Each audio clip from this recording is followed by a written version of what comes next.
संजोग की तोई। मैं निर्गुण यारे को गुण नाही,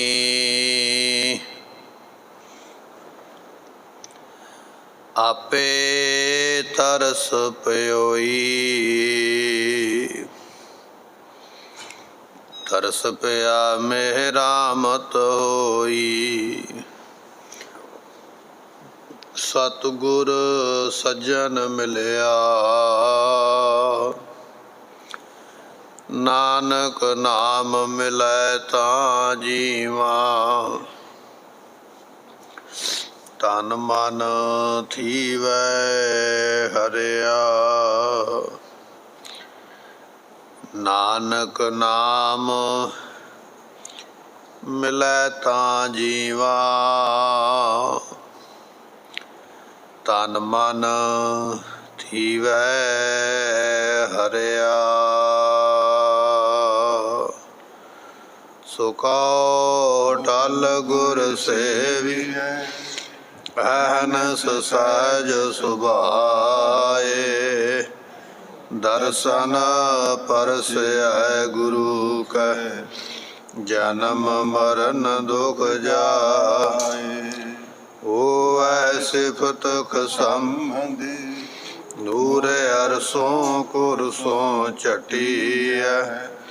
तुद डिठे सचे पातशाह, भल जन्म जन्म दी हटिया। तुद डिठे सचे पातशाह, भल जन्म जन्म दी कटिया।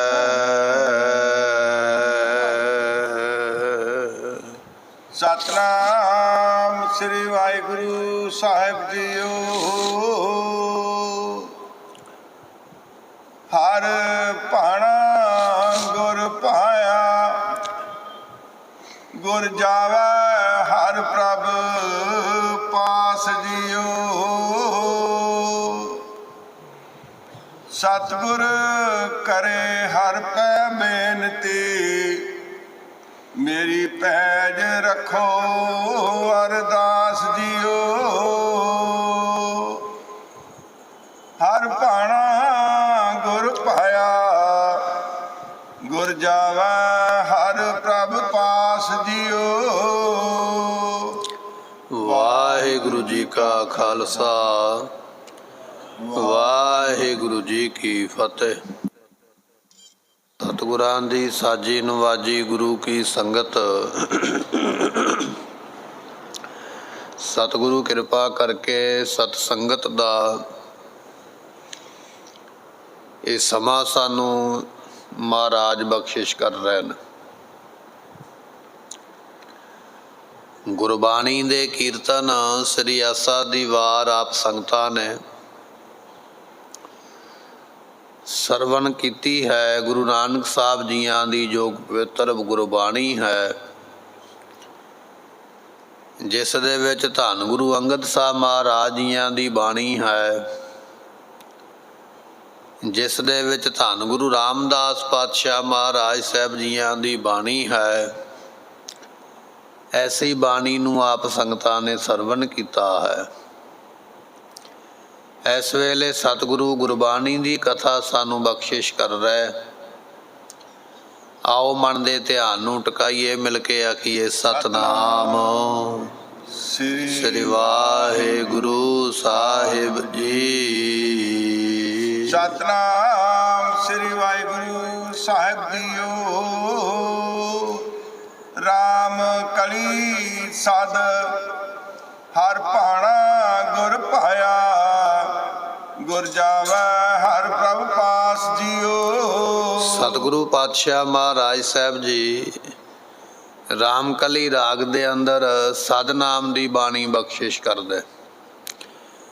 अज भी जिस वेले कोई पुरानी चढ़ाई कर जाता है तो उहदे परथाए जदों श्री अखंड पाठ साहब रखिया जावे जां श्री सहज पाठ साहब रखिया जावे ਤੇ ਜਿਸ ਵੇਲੇ ਗੁਰਬਾਣੀ ਦਾ ਭੋਗ ਪੈਂਦਾ ਹੈ, ਸ੍ਰੀ ਅਖੰਡ ਪਾਠ ਸਾਹਿਬ ਜੀਆਂ ਦਾ ਜਾਂ ਸ੍ਰੀ ਸਹਿਜ ਪਾਠ ਜੀ ਦਾ, ਭੋਗ ਤੋਂ ਉਪਰੰਤ ਇਸ ਬਾਣੀ ਨੂੰ ਪੜ੍ਹਿਆ ਜਾਂਦਾ ਹੈ। ਆਨੰਦ ਸਾਹਿਬ ਦੀ ਬਾਣੀ ਤੋਂ ਪਹਿਲਾਂ ਇਹ ਬਾਣੀ ਪੜ੍ਹ ਕੇ ਫਿਰ ਆਨੰਦ ਸਾਹਿਬ ਦੀ ਬਾਣੀ ਪੜ੍ਹੀ ਜਾਂਦੀ ਹੈ, ਫਿਰ ਅਰਦਾਸ ਹੁੰਦੀ ਹੈ। ਸੋ ਇਹ ਰਾਮਕਲੀ ਸਾਧ ਸਤਿਗੁਰਾਂ ਦੇ ਮਹਾਨ ਗੁਰਸਿੱਖ ਬਾਬਾ ਸੁੰਦਰ ਜੀ, ਭਾਈ ਸੁੰਦਰ ਜੀ ਬਖਸ਼ਿਸ਼ ਕਰਦੇ ਪਏ, ਜੋ ਧੰਨ ਗੁਰੂ ਅਮਰਦਾਸ ਮਹਾਰਾਜ ਸਾਹਿਬ ਜੀਆਂ ਦੇ ਪੜਪੋਤਰੇ ਲੱਗਦੇ, ਰਿਸ਼ਤੇਦਾਰੀ ਦੇ ਵਿੱਚ ਬਾਬਾ ਮੋਹਨ ਜੀਆਂ ਦੇ ਪੋਤਰੇ ਨੇ ਤੇ ਭਾਈ ਆਨੰਦ ਜੀਆਂ ਦੇ ਪੁੱਤਰ ਹਨ। ਗੁਰੂ ਅਰਜਨ ਦੇਵ ਪਾਤਸ਼ਾਹ ਜੀ ਜਦੋਂ ਆਪਣੇ ਬਜ਼ੁਰਗਾਂ ਦੇ ਸਥਾਨ ਤੇ ਦਿਉਰਾ ਸਾਹਿਬ ਦੇ ਦਰਸ਼ਨ ਕੀਤੇ, ਉਸ ਵੇਲੇ ਮਹਾਰਾਜ ਸਾਹਿਬ ਜੀਆਂ ਨੇ ਭੱਲਿਆਂ ਦੀ ਕੁੱਲ ਨੂੰ ਵਡਿਆਈ ਦੇਣ ਵਾਸਤੇ ਭੱਲਿਆਂ ਦੇ ਸਾਹਿਬਜ਼ਾਦਿਆਂ ਤੋਂ ਉਹ ਸਾਰਾ ਪ੍ਰਸੰਗ ਸੁਣਨਾ ਚਾਹਿਆ ਹੈ ਕਿ ਕਿਸ ਤਰ੍ਹਾਂ ਮਹਾਰਾਜ ਦੀ ਜੋਤੀ ਜੋਤ ਸਮਾਏ, ਕਿਹੜੇ ਕਿਹੜੇ ਬਚਨ ਉਹਨਾਂ ਨੇ ਆਖੇ। ਉਹਨਾਂ ਬਚਨਾਂ ਨੂੰ ਬਾਬਾ ਸੁੰਦਰ ਜੀ ਸਤਿਗੁਰੂ ਅਰਜਨ ਦੇਵ ਪਾਤਸ਼ਾਹ ਨੂੰ ਸੁਣਾ ਰਹੇ ਨੇ। ਇਹ ਬਾਣੀ ਦੇ ਰੂਪ ਦੇ ਵਿੱਚ ਇਹ ਜਿਹੜੇ ਸ਼ਬਦ ਹਨ, ਇਹ ਗੁਰੂ ਅਰਜਨ ਸਾਹਿਬ ਪਾਤਸ਼ਾਹ ਨੇ ਬਣਾਏ ਨੇ, ਪਰ ਇਹ ਬਚਨ ਉਸ ਵੇਲੇ ਕੀ ਹੋਇਆ, ਇਹ ਬਾਬਾ ਸੁੰਦਰ ਜੀਆਂ ਨੇ ਸੁਣਾਏ ਤੇ ਮਹਾਰਾਜ ਫਰਮਾਉਂਦੇ ਹਨ, ਹਰ ਭਾਣਾ ਗੁਰ ਭਾਇਆ। ਇਹ ਸਤਿਗੁਰੂ ਅਰਜਨ ਦੇਵ ਪਾਤਸ਼ਾਹ ਮਹਾਰਾਜ ਸਾਹਿਬ ਜੀ, ਆਪ ਜੀ ਬਚਨ ਸੁਣੋ। ਬਾਬਾ ਸੁੰਦਰ ਜੀ ਕਹਿਣ ਲੱਗੇ, ਜਿਸ ਵੇਲੇ ਸਤਿਗੁਰਾਂ ਨੂੰ, ਧੰਨ ਗੁਰੂ ਅਮਰਦਾਸ ਮਹਾਰਾਜ ਜੀਆਂ ਨੂੰ ਪਰਮੇਸ਼ਰ ਦਾ ਭਾਣਾ ਮੰਨਣਾ ਚੰਗਾ ਲੱਗਾ, ਜਿਸ ਵੇਲੇ ਜਾਣਿਆ ਉਹਨਾਂ ਨੇ ਵੀ ਹੁਣ ਉਹ ਭਾਣਾ ਮੰਨਣ ਦਾ ਸਮਾਂ ਆ ਗਿਆ ਹੈ। ਗੁਰ ਭਾਇਆ ਗੁਰ ਜਾਵੇ ਹਰ ਪ੍ਰਭ ਪਾਸ ਜੀਓ। ਹੁਣ ਸਤਿਗੁਰੂ ਪਾਤਸ਼ਾਹ ਧੰਨ ਗੁਰੂ ਅਮਰਦਾਸ ਮਹਾਰਾਜ ਸਾਹਿਬ ਜੀਆਂ ਨੂੰ ਭਾਣਾ ਭਾਇਆ ਚੰਗਾ ਲੱਗਾ ਹੈ ਤੇ ਸਤਿਗੁਰੂ ਜੀ ਆਪਣਾ ਇਹ ਪੰਜ ਭੌਤਿਕ ਸਰੀਰ ਛੱਡ ਕੇ ਅਕਾਲ ਪੁਰਖ ਦੇ ਕੋਲ ਜਾਣਾ ਚਾਹੁੰਦੇ। ਬਚਨ ਆ ਗਿਆ, ਗੁਰ ਜਾਵੇ ਹਰ ਪ੍ਰਭ ਪਾਸ ਜੀਓ। ਸਤਿਗੁਰੂ ਅਮਰਦਾਸ ਪਾਤਸ਼ਾਹ ਜੀ ਹੁਣ ਭਾਣਾ ਮੰਨ ਕੇ ਅੰਤ ਵੇਲੇ ਦਾ, ਸਤਿਗੁਰੂ ਸਾਰੀ ਜ਼ਿੰਦਗੀ ਭਾਣੇ ਵਿੱਚ ਹੀ ਰਹਿਣ। ਭਾਣਾ ਜੀ, ਭੁੱਲਾ ਜੀ, ਭਲਾ ਜੀ, ਇਹ ਬਚਨ ਕਮਾਏ ਗੁਰੂ ਅੰਗਦ ਸਾਹਿਬ ਦੀ ਸ਼ਰਨ ਵਿੱਚ ਰਹਿ ਕੇ। ਸੋ ਹੁਣ ਮਹਾਰਾਜ ਜੀਆਂ ਦਾ ਅੰਤ ਵੇਲੇ ਇਹ ਮਨੁੱਖ ਹੈ ਸਰੀਰ ਜਿਹੜਾ ਛੱਡਣ ਦਾ ਸਮਾਂ ਆਇਆ ਹੈ ਤੇ ਪਾਤਸ਼ਾਹ ਜੀ ਇਸ ਵੇਲੇ ਪਰਮਾਤਮਾ ਦੇ ਭਾਣੇ ਦੇ ਅੰਦਰ ਹੁਕਮ ਦੇ ਵਿੱਚ, ਜਿਨ੍ਹਾਂ ਨੇ ਸਾਰੀ ਉਮਰ ਹੁਕਮ ਮੰਨ ਕੇ ਸੇਵਾ ਕੀਤੀ ਹੈ, ਹੁਣ ਆਪਣਾ ਇਹ ਪੰਜ ਭੌਤਿਕ ਸਰੀਰ ਤਿਆਗ ਕੇ ਜਾਵੇ ਹਰ ਪ੍ਰਭ ਪਾਸ ਜੀਓ। ਅਕਾਲ ਪੁਰਖ ਵਾਹਿਗੁਰੂ ਦੇ ਕੋਲ ਜਾਣ ਵਾਸਤੇ ਸਤਿਗੁਰੂ ਜੀ ਤਿਆਰ ਹੋਏ ਹਨ। ਸਤਿਗੁਰ ਕਰੇ ਹਰ ਪੈ ਬੇਨਤੀ। ਉਸ ਵੇਲੇ ਸਤਿਗੁਰੂ ਅਮਰਦਾਸ ਪਾਤਸ਼ਾਹ ਜੀ ਹਰੀ ਅਕਾਲ ਪੁਰਖ ਦੇ ਅੱਗੇ, ਵਾਹਿਗੁਰੂ ਦੇ ਅੱਗੇ, ਪਰਮੇਸ਼ਰ ਦੇ ਅੱਗੇ ਇਸ ਤਰ੍ਹਾਂ ਬੇਨਤੀ ਕਰਦੇ ਹਨ, ਮੇਰੀ ਪੈਜ ਰੱਖੋ ਅਰਦਾਸ ਜੀਓ। ਸਤਿਗੁਰੂ ਪਾਤਸ਼ਾਹ ਜੀਓ, ਸਾਡੀ ਪੈਜ ਆਪ ਜੀ ਰੱਖੋ ਕਿਰਪਾ ਕਰਕੇ ਕਿ ਹੁਣ ਅਸੀਂ ਸਰੀਰ ਛੱਡ ਕੇ ਤੁਹਾਡੇ ਵਿੱਚ ਆ ਕੇ ਮਿਲਣਾ ਹੈ। ਸਾਡੀ ਪੱਤ ਆਬਰੂ ਤੁਹਾਡੇ ਹੱਥ ਵਿੱਚ ਹੈ, ਕਿਰਪਾ ਕਰਕੇ ਸਾਡੀ ਪੈਜ ਰੱਖਣੀ। ਹਰ ਜੁਗ ਜੁਗ ਭਗਤੇ ਉਪਾਇਆ, ਪੈਜ ਰੱਖਦਾ ਆਇਆ। ਪੈਜ ਨਾਮ ਇੱਜ਼ਤ ਰੱਖਦਾ ਹੋਇਆ ਉਹ ਪਰਮੇਸ਼ਰ ਹਰ ਯੁੱਗ ਦੇ ਵਿੱਚ ਭਗਤਾਂ ਦੀ ਆਇਆ ਹੈ। ਸਤਿਗੁਰੂ ਅਮਰਦਾਸ ਜੀ ਬਚਨ ਕਰਦੇ ਪਏ, ਕਹਿਣ ਲੱਗੇ ਐ ਪਰਮੇਸ਼ਰ ਸਾਡੀ ਪੈਜ ਰੱਖਣੀ, ਹੁਣ ਅਸੀਂ ਸਰੀਰ ਛੱਡ ਕੇ ਤੁਹਾਡੇ ਵਿੱਚ ਆ ਕੇ ਮਿਲਣ ਲੱਗੇ ਹਾਂ। ਗੁਰਮੁਖੋ, ਇਹ ਬਚਨ 10ਵੇਂ ਪਾਤਸ਼ਾਹ ਨੇ ਵੀ ਕੀਤੇ। ਜਦੋਂ ਗੁਰੂ ਗੋਬਿੰਦ ਸਿੰਘ ਮਹਾਰਾਜ ਜੀ ਹਜ਼ੂਰ ਸਾਹਿਬ ਦੀ ਧਰਤੀ ਤੇ ਸੱਚਖੰਡ ਨੂੰ ਜਾਣ ਦੀ ਤਿਆਰੀ ਕਰਦਿਆਂ ਹੋਇਆਂ ਸਿੱਖਾਂ ਨੂੰ ਪਹਿਲਾਂ ਹੀ ਕਹਿ ਦਿੱਤਾ, ਭਾਈ ਲੰਗਰ ਪ੍ਰਸ਼ਾਦਾ ਤਿਆਰ ਕਰਕੇ ਸੰਗਤਾਂ ਨੂੰ ਛਕਾਓ। ਸਾਡੇ ਹੁੰਦਿਆਂ ਹੀ ਕੜਾਹ ਪ੍ਰਸਾਦ ਦੀ ਦੇਗ ਬਣਾ ਕੇ ਸੰਗਤਾਂ ਵਿੱਚ ਵਰਤਾ ਦਿਓ। ਆਪ ਚਿਖਾ ਤਿਆਰ ਕਰਵਾਈ ਮਹਾਰਾਜ ਸਾਹਿਬ ਜੀਆਂ ਨੇ। ਉਸ ਵੇਲੇ ਗੁਰੂ ਗੋਬਿੰਦ ਸਿੰਘ ਪਾਤਸ਼ਾਹ ਨੇ ਆਪ ਵੀ ਅਰਦਾਸ ਕੀਤੀ। ਸੱਚਖੰਡ ਜਾਣ ਤੋਂ ਪਹਿਲਾਂ ਅਕਾਲ ਪੁਰਖ ਦੇ ਚਰਨਾਂ ਦੇ ਅੰਦਰ ਵੀ, ਐ ਪਰਮੇਸ਼ਰ ਅਸੀਂ ਇਹ ਸਰੀਰ ਛੱਡ ਕੇ ਹੁਣ ਆਪ ਜੀ ਦੇ ਵਿੱਚ ਆ ਕੇ ਆ ਭੇਦ ਹੋਣ ਲੱਗੇ ਹਾਂ। ਇਸ ਤਰ੍ਹਾਂ ਇਹ ਅਰਦਾਸ 10ਵੇਂ ਪਾਤਸ਼ਾਹ ਨੇ ਵੀ ਕੀਤੀ ਹੈ ਹਜ਼ੂਰ ਸਾਹਿਬ ਦੀ ਧਰਤੀ ਤੇ। ਭਾਈ ਹਰ ਸਿੰਘ ਸੀ, ਭਾਈ ਹਰ ਸਿੰਘ ਨਾਮ ਦਾ ਇੱਕ ਸਿੱਖ ਹੈ ਮਹਾਰਾਜ ਜੀਆਂ ਦਾ, ਜੋ 10ਵੇਂ ਪਾਤਸ਼ਾਹ ਜੀਆਂ ਦੇ ਨਾਲ ਰਿਹਾ ਕਰਦਾ ਹਰ ਵੇਲੇ, ਔਰ ਡਾਇਰੀ ਲਿਖਦਾ ਰੋਜ਼ ਦੀ ਰੋਜ਼। ਮਹਾਰਾਜ ਨੇ ਅੱਜ ਆਹ ਕੌਤਕ ਕੀਤਾ ਹੈ, ਮਹਾਰਾਜ ਨੇ ਅੱਜ ਆਹ ਕੌਤਕ ਕੀਤਾ ਹੈ।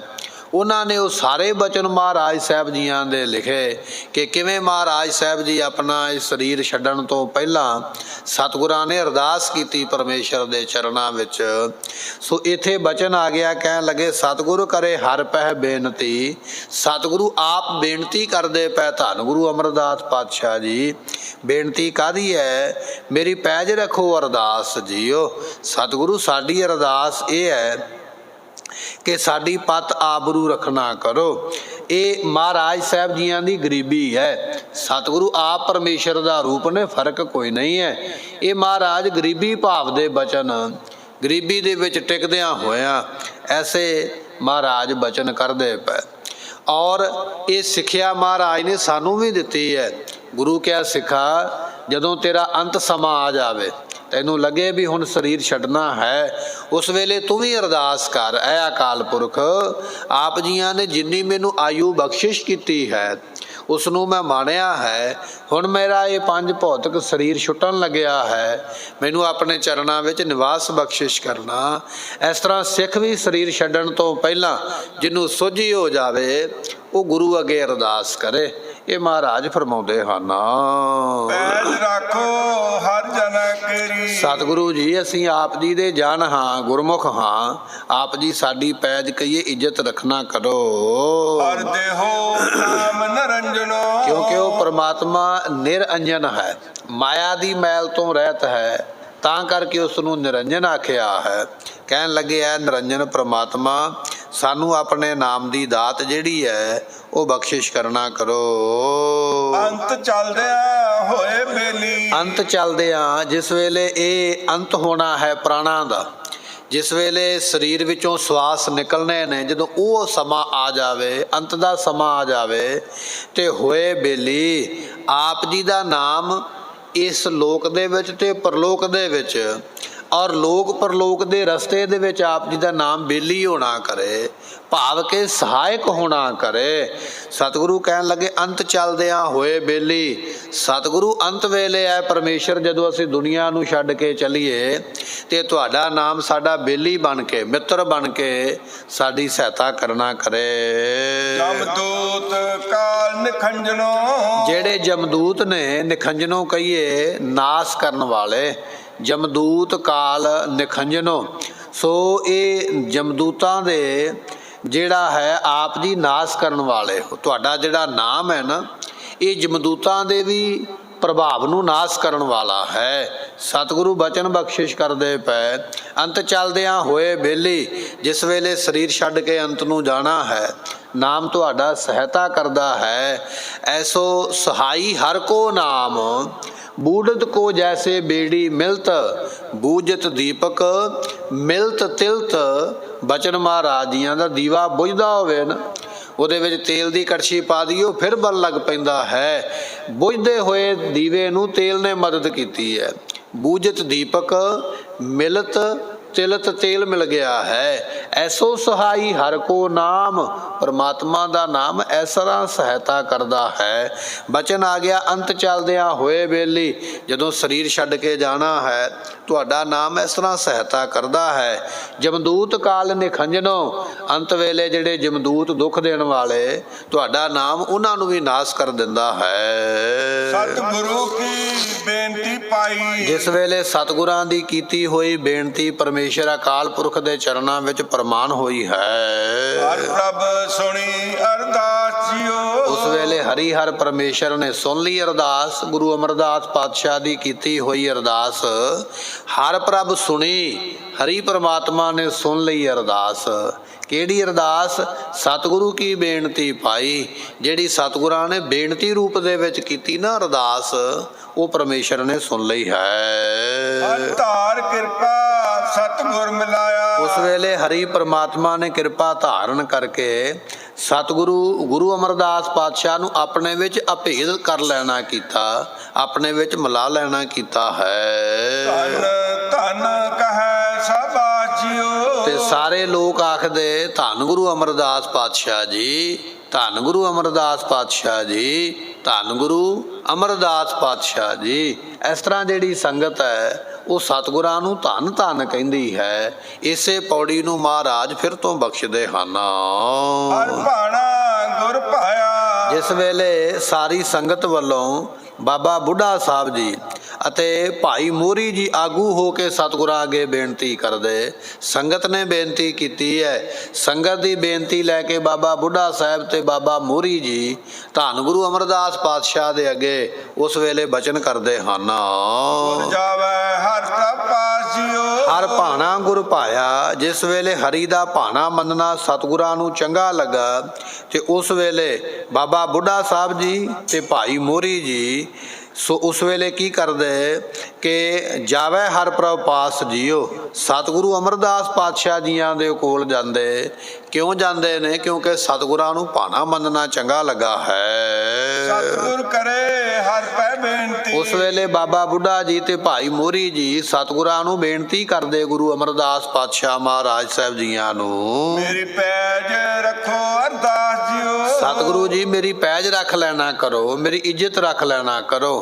ਜਿਸ ਵੇਲੇ ਮਹਾਰਾਜ ਸਾਹਿਬ ਜੀ ਗੁਰਤਾ ਗੱਦੀ ਦੀ ਦਾਤ ਬਖਸ਼ਿਸ਼ ਕਰਨ ਲੱਗੇ ਨਾ, ਉਸ ਵੇਲੇ ਬਾਬਾ ਮੋਹਨ ਜੀਆਂ ਨੇ ਦਾਵਾ ਕੀਤਾ ਮਹਾਰਾਜ ਗੁਰਤਾ ਗੱਦੀ ਸਾਡੀ ਸਾਨੂੰ ਦਿਓ। ਤੇ ਸਤਿਗੁਰੂ ਪਾਤਸ਼ਾਹ ਮਹਾਰਾਜ ਸਾਹਿਬ ਜੀਆਂ ਨੇ ਮਨ ਦਾ ਮਾਣ ਵੇਖ ਕੇ ਆਖਿਆ ਨਹੀਂ, ਇਹ ਦਾਤ ਤੁਹਾਨੂੰ ਨਹੀਂ ਮਿਲੇਗੀ। ਪਰ ਭਾਈ ਮੋਹਰੀ ਜੀ ਮਹਾਰਾਜ ਜੀਆਂ ਦੇ ਸਨਮੁਖ ਹੀ ਰਹਿ, ਸੇਵਾ ਕਰਦੇ ਰਹੇ, ਭਾਣਾ ਮੰਨਦੇ ਰਹੇ। ਸਤਿਗੁਰਾਂ ਨੇ ਪੁੱਛਿਆ, ਕਹਿਣ ਲੱਗੇ ਭਾਈ ਮੋਹਰੀ ਜੀ ਕੀ ਤੁਸੀਂ ਗੁਰਤਾ ਗੱਦੀ ਚਾਹੁੰਦੇ ਹੋ? ਜੇ ਚਾਹੁੰਦੇ ਹੋ ਤੇ ਗੁਰਤਾ ਗੱਦੀ ਤੁਹਾਨੂੰ ਦੇ ਦਈਏ, ਦੱਸੋ ਕੀ ਚਾਹੀਦਾ ਹੈ। ਤੇ ਭਾਈ ਮੋਹਰੀ ਜੀਆਂ ਨੇ ਹੱਥ ਜੋੜ ਕੇ ਆਖਿਆ, ਕਹਿਣ ਲੱਗੇ ਮਹਾਰਾਜ ਨਹੀਂ, ਗੁਰਤਾ ਗੱਦੀ ਨਹੀਂ, ਆਪ ਜੀ ਕਿਰਪਾ ਕਰਕੇ ਮੈਨੂੰ ਸਿੱਖੀ ਬਖਸ਼ਿਸ਼ ਕਰੋ। ਇਹ ਬਚਨ ਭਾਈ ਮੋਹਰੀ ਜੀਆਂ ਨੇ ਉਸ ਵੇਲੇ ਆਖੇ। ਸਤਿਗੁਰੂ ਬਚਨ ਸੁਣ ਕੇ ਬੜੇ ਪ੍ਰਸੰਨ ਹੋਏ। ਕਹਿਣ ਲੱਗੇ ਭਾਈ ਮੋਹਰੀ ਜੀ ਤੁਹਾਡੇ ਪਰਿਵਾਰ ਵਿੱਚ ਤੁਹਾਡੇ ਵਿੱਚ ਕੋਈ ਘਾਟਾ ਹੀ ਨਹੀਂ ਰਵੇਗਾ। ਤੁਸੀਂ ਗੁਰੂ ਦੇ ਸਨਮੁਖ ਰਹੇ ਹੋ, ਬੜੀ ਵੱਡੀ ਦਾਤ ਮੰਗੀ ਹੈ। ਇਹ ਚੜ੍ਹਦੀ ਕਲਾ ਦੇ ਬਚਨ ਤੁਹਾਨੂੰ ਪ੍ਰਾਪਤ ਹੋਣਗੇ। ਸੋ ਸਤਿਗੁਰ ਕਰੇ ਹਰ ਪੈ ਬੇਨਤੀ। ਸਤਿਗੁਰਾਂ ਦੇ ਅੱਗੇ ਜਾ ਕੇ ਉਸ ਵੇਲੇ ਬੇਨਤੀ ਕਰਦੇ ਭਾਈ ਮੋਹਰੀ ਜੀ, ਬਾਬਾ ਬੁੱਢਾ ਸਾਹਿਬ ਜੀ ਪੈਜ ਰੱਖੋ ਅਰਦਾਸ ਜਿਉ। ਸਤਿਗੁਰੂ ਜੀ ਸਾਡੀ ਪੈਜ ਰੱਖਿਓ, ਸਾਨੂੰ ਸਿੱਖੀ ਦੀ ਦਾਤ ਬਖਸ਼ਿਸ਼ ਕਰਕੇ ਲੋਕ ਪਰਲੋਕ ਦੇ ਵਿੱਚ ਕਿਰਪਾ ਕਰੋ। ਪੈਜ ਰੱਖੋ ਹਰ ਜਨ ਕੇਰੀ। ਸਤਿਗੁਰੂ ਪਾਤਸ਼ਾਹ ਜੀ ਸਾਡੀ ਪੈਜ ਰੱਖਣਾ ਕਰੋ।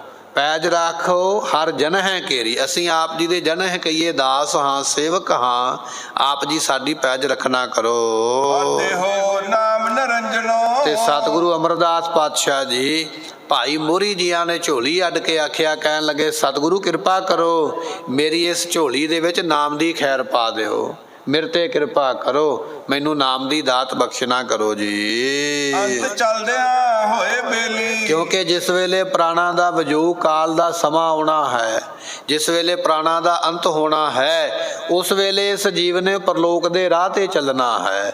ਸਤਿਗੁਰੂ ਪਾਤਸ਼ਾਹ ਜੀ ਜੈ ਮਹਾ ਭਿਆਨ ਦੂਤ ਜਮ ਦਲੈ, ਜਿੱਥੇ ਬੜੇ ਭਿਆਨਕ ਜਮ ਸਜ਼ਾ ਦੇਣਗੇ, ਤੈ ਹਰ ਕੋ ਨਾਮ ਸੰਗ ਤੇਰੇ ਚੱਲੈ, ਉਥੇ ਪ੍ਰਮਾਤਮਾ ਤੁਹਾਡਾ ਨਾਮ ਮੇਰੀ ਸਹਾਇਤਾ ਕਰੇਗਾ। ਉਹ ਨਾਮ ਮੇਰੀ ਝੋਲੀ ਵਿੱਚ ਆਪ ਜੀ ਬਖਸ਼ਿਸ਼ ਕਰ ਦੇਣਾ ਕਰੋ। ਕਹਿਣ ਲੱਗੇ ਇਹ ਜਿਹੜੇ ਜਮਦੂਤ ਹਨ, ਅੰਤ ਚੱਲਦਿਆਂ ਹੋਏ ਬੇਲੀ, ਪਰਮਾਤਮਾ ਦਾ ਨਾਮ ਅੰਤ ਵੇਲੇ ਪਰਲੋਕ ਦੇ ਰਸਤੇ ਵਿੱਚ ਬੇਲੀ ਮਿੱਤਰ ਹੁੰਦਾ ਹੈ। ਜਮਦੂਤ ਕਾਲ ਨਿਖੰਜਨੋ। ਤੇ ਜਿਹੜੇ ਜਮਦੂਤ ਨੇ ਦੁੱਖ ਦੇਣ ਵਾਲੇ, ਉਹਨਾਂ ਨੂੰ ਵੀ ਨਿਖੰਜਨੋਂ ਕਹੀਏ ਆ ਸਮਰੱਥ ਕਰ ਦਿੰਦਾ ਹੈ। ਜਮਦੂਤ ਵੀ ਸਮਰੱਥ ਨਹੀਂ ਰਹਿ ਜਾਂਦੇ ਦੁੱਖ ਦੇਣ ਦੇ, ਉਹ ਵੀ ਅਸਮਰੱਥ ਹੋ ਜਾਂਦੇ। ਐਸੀ ਨਾਮ ਦੀ ਦਾਤ ਹੈ। ਸਤਿਗੁਰੂ ਕੀ ਬੇਨਤੀ ਪਾਈ। ਉਸ ਵੇਲੇ ਸਤਿਗੁਰੂ ਪਾਤਸ਼ਾਹ ਦੇ ਅੱਗੇ ਬੇਨਤੀ ਕੀਤੀ ਨਾ ਬਾਬਾ ਮੋਹਰੀ ਜੀਆਂ ਸੰਗਤ ਨੇ, ਬਾਬਾ ਬੁੱਢਾ ਸਾਹਿਬ ਨੇ। ਜਿਸ ਵੇਲੇ ਇਹ ਅਰਦਾਸ ਬੇਨਤੀ ਸਤਿਗੁਰਾਂ ਦੇ ਅੱਗੇ ਪਾਈ ਕਹੀਏ ਕੀਤੀ, ਤੇ ਸਤਿਗੁਰੂ ਬਖਸ਼ਿਸ਼ ਕਰਦੇ ਹਨ। ਪ੍ਰਭ ਸੁਣੀ ਅਰਦਾਸ ਜਿਉ। ਤੇ ਹਰੀ ਦਾ ਸਰੂਪ ਧੰਨ ਗੁਰੂ ਅਮਰਦਾਸ ਪਾਤਸ਼ਾਹ ਜੀ ਸੁਣ ਲਿਆ ਬਚਨ ਉਸ ਵੇਲੇ ਭਾਈ ਮੋਹਰੀ ਜੀ ਦਾ, ਬਾਬਾ ਬੁੱਢਾ ਸਾਹਿਬ ਜੀ ਦਾ। ਇਹ ਸਾਰੇ ਬਚਨ ਫਿਰ ਉਹਨਾਂ ਨੇ ਸੁਣੇ ਹਨ, ਪ੍ਰਵਾਨ ਕੀਤੇ ਹਨ। ਹਰ ਧਾਰ ਕਿਰਪਾ ਸਤਿਗੁਰੂ ਮਿਲਾਇਆ। ਉਸ ਵੇਲੇ ਸਤਿਗੁਰਾਂ ਨੇ ਕਿਰਪਾ ਦ੍ਰਿਸ਼ਟੀ ਕਰਕੇ ਤੇ ਫਿਰ ਹਰੀ ਨਾਮ ਦੇ ਨਾਲ ਬਾਬਾ ਮੋਹਰੀ ਜੀਆਂ ਨੂੰ ਮਿਲਾ ਦਿੱਤਾ। ਨਾਮ ਦੀਆਂ ਦਾਤਾਂ ਬਖਸ਼ਿਸ਼ ਕਰ ਦਿੱਤੀਆਂ। ਬਾਬਾ ਬੁੱਢਾ ਸਾਹਿਬ ਜੀਆਂ ਨੂੰ ਨਾਮ ਦੀਆਂ ਦਾਤਾਂ ਬਖਸ਼ਿਸ਼ ਕਰਕੇ ਨਾਮ ਦੇ ਨਾਲ ਮਿਲਾ ਦਿੱਤਾ ਹੈ। ਧੰਨ ਧੰਨ ਕਹੈ ਸਭਾਸਿਓ। ਉਸ ਵੇਲੇ ਸਾਰੀ ਸੰਗਤ ਮਨ ਕਰਕੇ, ਬਾਣੀ ਕਰਕੇ ਤੇ ਸਰੀਰ ਕਰਕੇ ਆਖਦੀ ਹੈ ਧੰਨ ਹਨ ਸਤਿਗੁਰੂ ਅਮਰਦਾਸ ਪਾਤਸ਼ਾਹ ਜੀ, ਧੰਨ ਹਨ ਸਤਿਗੁਰੂ ਅਮਰਦਾਸ ਪਾਤਸ਼ਾਹ ਜੀ। ਇਸ ਤਰ੍ਹਾਂ ਸੰਗਤ ਜਿਹੜੀ ਹੈ ਉਹ ਵਾਰ-ਵਾਰ ਸਤਿਗੁਰਾਂ ਨੂੰ ਧੰਨ ਧੰਨ ਕਹਿ ਕੇ ਮਹਾਰਾਜ ਸਾਹਿਬ ਜੀਆਂ ਦੀ ਸਿਫਤ ਬਖਸ਼ਿਸ਼ ਕਰਦੇ ਹਨ।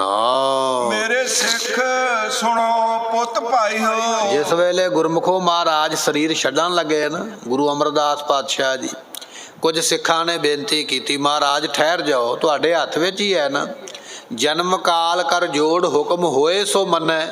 ਮਹਾਰਾਜ ਮੌਤ ਵੀ ਤੁਹਾਡੇ ਹੱਥ ਵਿੱਚ ਹੈ, ਜਨਮ ਵੀ ਤੁਹਾਡੇ ਹੱਥ ਵਿੱਚ ਹੈ, ਤੇ ਸਤਿਗੁਰੂ ਕੋਈ ਸਮਾਂ ਰਹਿ ਜਾਓ। ਆਪ ਜੀ ਨੇ ਤੇ ਬਚਨ ਕੀਤੇ ਕਿ ਜਿੰਨਾ ਚਿਰ ਅਸੀਂ ਸਰੀਰ ਕਰਕੇ ਗੋਇੰਦਵਾਲ ਦੇ ਵਿੱਚ ਬੈਠੇ ਹਾਂ, ਮਾਤਾ ਪਿਤਾ ਦੇ ਹੁੰਦਿਆਂ ਕੋਈ ਬੱਚਾ ਪੂਰਾ ਨਹੀਂ ਹੋਵੇਗਾ, ਚੜ੍ਹਾਈ ਨਹੀਂ ਕਰੇਗਾ।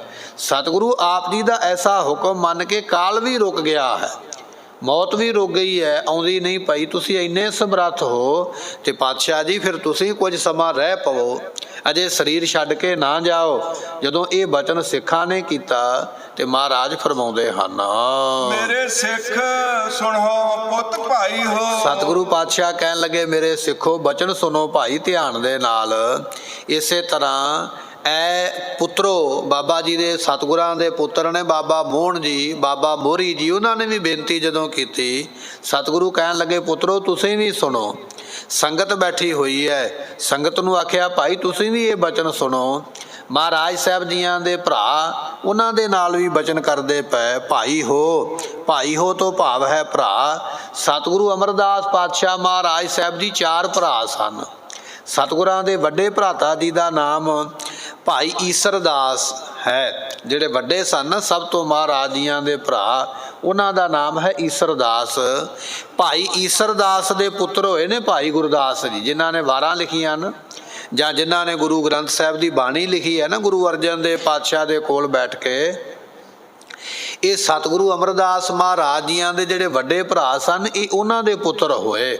ਸੋ ਰਿਸ਼ਤੇਦਾਰੀ ਦੇ ਵਿੱਚ ਗੁਰੂ ਅਰਜਨ ਦੇਵ ਪਾਤਸ਼ਾਹ ਜੀ ਦੇ ਮਾਮਾ ਜੀ ਲੱਗਦੇ ਭਾਈ ਗੁਰਦਾਸ ਜੀ। ਇਹ ਭਾਈ ਗੁਰਦਾਸ ਜੀਆਂ ਦੇ ਪਿਤਾ ਜੀ ਦਾ ਨਾਮ ਹੈ ਭਾਈ ਈਸਰ ਦਾਸ ਜੀ। ਦੂਜੇ ਨੰਬਰ ਦੇ ਭਰਾ ਮਹਾਰਾਜ ਸਾਹਿਬ ਜੀਆਂ ਦੇ ਹੋਏ ਭਾਈ ਖੇਮ ਰਾਏ ਜੀ, ਉਹਨਾਂ ਦਾ ਨਾਮ ਇਤਿਹਾਸ ਵਿੱਚ ਆਉਂਦਾ ਹੈ। ਖੇਮ ਰਾਏ ਜੀ ਦੇ ਪੁੱਤਰ ਸਨ ਭਾਈ ਸਾਵਣ ਮੱਲ ਜੀ। ਜਦੋਂ ਗੁਰੂ ਅਮਰਦਾਸ ਪਾਤਸ਼ਾਹ ਜੀ ਨੇ ਆਖਿਆ ਸੀ ਨਾ ਕਿ ਗੋਇੰਦਵਾਲ ਦੇ ਵਿੱਚ ਲੱਕੜਾਂ ਚਾਹੀਦੀਆਂ ਤੇ ਕੋਈ ਸਿੱਖ ਪਹਾੜਾਂ ਵਿੱਚ ਜਾਵੇ ਤੇ ਲੱਕੜਾਂ ਦਾ ਪ੍ਰਬੰਧ ਕਰੇ, ਉਸ ਵੇਲੇ ਭਾਈ ਸਾਵਣ ਮੱਲ ਦੀ ਡਿਊਟੀ ਲੱਗੀ ਸੀ ਵੀ ਤੁਸੀਂ ਲੱਕੜਾਂ ਲੈ ਕੇ ਆਓਗੇ। ਜਦੋਂ ਭਾਈ ਸਾਵਣ ਮੱਲ ਜੀ ਚੱਲਣ ਲੱਗੇ ਤੇ ਭਾਈ ਸਾਵਣ ਮੱਲ ਦੀ ਮਾਤਾ ਜੀ ਆ ਗਿਆ, ਕਹਿਣ ਲੱਗੇ ਸਤਿਗੁਰੂ ਮੈਂ ਸੁਣਿਆ ਪਹਾੜਾਂ ਵਿੱਚ ਤੇ ਬੜੇ ਭੂਤ ਪ੍ਰੇਤ ਰਹਿੰਦੇ, ਬੜੀਆਂ ਡਰਾਉਣੀਆਂ ਆਤਮਾਵਾਂ ਰਹਿੰਦੀਆਂ, ਮੇਰੇ ਪੁੱਤਰ ਨੂੰ ਕਿਹੋ ਜਿਹੀ ਬਿਪਤਾ ਵਾਲੀ ਥਾਂ ਤੇ ਭੇਜਣ ਲੱਗੇ ਹੋ। ਜਦੋਂ ਇਹ ਬਚਨ ਸਾਵਣ ਮੱਲ ਦੀ ਮਾਤਾ ਜੀ ਨੇ ਕੀਤੇ, ਗੁਰੂ ਅਮਰਦਾਸ ਮਹਾਰਾਜ ਜੀ ਉਸ ਵੇਲੇ ਪ੍ਰਸ਼ਾਦਾ ਛਕ ਕੇ ਹਟੇ ਸਨ ਅਤੇ ਆਪਣੇ ਹੱਥ ਸੁੱਚੇ ਕਰਕੇ ਮਹਾਰਾਜ ਜੀ ਰੁਮਾਲ ਦੇ ਨਾਲ ਆਪਣੇ ਹੱਥ ਸਾਫ਼ ਕਰਦੇ ਪਏ, ਹੱਥ ਪੂੰਝਦੇ ਪਏ। ਸਤਿਗੁਰਾਂ ਨੇ ਆਪਣੇ ਹੱਥੋਂ ਰੁਮਾਲ ਦੇ ਕੇ ਆਖਿਆ, ਕਹਿਣ ਲੱਗੇ ਸਾਵਣ ਮੱਲ ਲੈ ਤੈਨੂੰ ਗੁਰੂ ਘਰ ਵੱਲੋਂ ਬਖਸ਼ਿਸ਼ਾਂ ਦਿੱਤੀਆਂ, ਜਿਹੜਾ ਵੀ ਬਚਨ ਕਰੇਗਾ, ਜਿਹੜਾ ਵੀ ਕੰਮ ਕਰੇਗਾ, ਜੋ ਵੀ ਤੂੰ ਕਵੇਂਗਾ ਉਸੇ ਵੇਲੇ ਹੋ ਜਾਏਗਾ। ਇਹ ਦਾਤ ਦੇ ਕੇ ਮਹਾਰਾਜ ਸਾਹਿਬ ਜੀ ਨੇ ਤੋਰਿਆ। ਭਾਈ ਸਾਵਣ ਮੱਲ ਜੀ ਚਲੇ ਗਏ ਪਹਾੜਾਂ ਦੇ ਵਿੱਚ। ਰਾਜੇ ਦਾ ਪੁੱਤਰ ਇੱਥੇ ਚੜ੍ਹਾਈ ਕਰ ਗਿਆ। ਰਾਜਾ ਬੜਾ ਚੰਗਾ ਹੈ, ਉਹਦਾ ਪੁੱਤਰ ਪੂਰਾ ਹੋ ਗਿਆ। ਜਦੋਂ ਮਹਿਲਾਂ ਵਿੱਚ ਗਏ ਭਾਈ ਸਾਵਣ ਮੱਲ ਦੀ, ਲੋਕਾਂ ਨੇ ਆਖਿਆ ਬਾਬਾ ਜੀ ਤੁਸੀਂ ਕਿਰਪਾ ਕਰੋ ਰਾਜੇ ਦਾ ਪੁੱਤਰ ਜਿਉਂਦਾ ਹੋ ਜਾਵੇ। ਉਹ ਜਿਹੜਾ ਰੁਮਾਲ ਮਹਾਰਾਜ ਨੇ ਬਖਸ਼ਿਸ਼ ਕੀਤਾ ਸੀ ਉਹਦੀ ਇੱਕ ਕੰਨੀ ਪਾਣੀ ਵਿੱਚ ਪਾ ਕੇ ਜਪਜੀ ਸਾਹਿਬ ਦਾ ਪਾਠ ਕਰਕੇ ਭਾਈ ਸਾਵਣ ਮੱਲ ਨੇ ਉਹ ਪਾਣੀ ਜਿਹੜਾ ਸੀ ਨਾ ਉਹ ਰਾਜੇ ਦੇ ਬੱਚੇ ਦੇ ਮੂੰਹ ਦੇ ਵਿੱਚ ਪਾਇਆ। ਜਦੋਂ ਮੂੰਹ ਦੇ ਵਿੱਚ ਉਹ ਜਲ ਪਾਇਆ ਤੇ ਉਹ ਬੱਚਾ ਜਿਉਂਦਾ ਹੋ ਗਿਆ ਤੇ ਰਾਜਾ ਭਾਈ ਸਾਵਣ ਮੱਲ ਦਾ ਸ਼ਰਧਾਲੂ ਬਣ ਗਿਆ। ਇਹਨਾਂ ਨੇ ਮੇਰੇ ਮਰੇ ਹੋਏ ਪੁੱਤਰ ਨੂੰ ਜਿਉਂਦਾ ਕੀਤਾ ਹੈ। ਬੇਅੰਤ ਲੱਕੜਾਂ ਦੀ ਸੇਵਾ ਫਿਰ ਉਸ ਹਰੀਪੁਰ ਦੇ ਰਾਜੇ ਨੇ ਗੋਇੰਦਵਾਲ ਦੇ ਵਾਸਤੇ ਦਰਿਆ ਦੇ ਰਾਹੀਂ ਲੱਕੜਾਂ ਦੀਆਂ ਵੱਡੀਆਂ ਵੱਡੀਆਂ ਪੰਡਾਂ ਬੰਨ੍ਹ ਕੇ ਭੇਜੀਆਂ ਅਤੇ ਉਹ ਲੱਕੜਾਂ ਦੀ ਸੇਵਾ ਜਿਹੜੀ ਹੈ ਉਹ ਗੋਇੰਦਵਾਲ ਸਾਹਿਬ ਦੀ ਧਰਤੀ ਤੇ ਹੋਈ। ਇਸ ਤਰ੍ਹਾਂ ਦੇ ਸਨ ਭਾਈ ਸਾਵਣ ਮੱਲ ਦੀ। ਸਾਖੀ ਬੜੀ ਲੰਮੀ ਹੈ ਕੇਵਲ ਆਪਾਂ ਸਮਝਣ ਵਾਸਤੇ ਥੋੜਾ ਜਿਹਾ ਬਚਨ ਇਹਦੇ ਵਿੱਚੋਂ ਲੈ ਲਿਆ ਹੈ। ਇਹ ਸਾਵਣ ਮੱਲ ਜੀ ਜਿਹੜੇ ਸਨ ਉਹ ਖੇਮ ਰਾਏ ਜੀਆਂ ਦੇ ਪੁੱਤਰ ਹੋਏ। ਖੇਮ ਰਾਏ ਜੀਆਂ ਤੋਂ ਛੋਟੇ ਸਨ ਮਾਨਕ ਚੰਦ ਜੀ, ਤੇ ਮਾਨਕ ਚੰਦ ਤੋਂ ਛੋਟੇ ਹਨ ਧੰਨ ਗੁਰੂ ਅਮਰਦਾਸ ਪਾਤਸ਼ਾਹ ਜੀ। ਇਸ ਤਰ੍ਹਾਂ ਮਹਾਰਾਜ ਚਾਰ ਭਰਾ ਸਨ।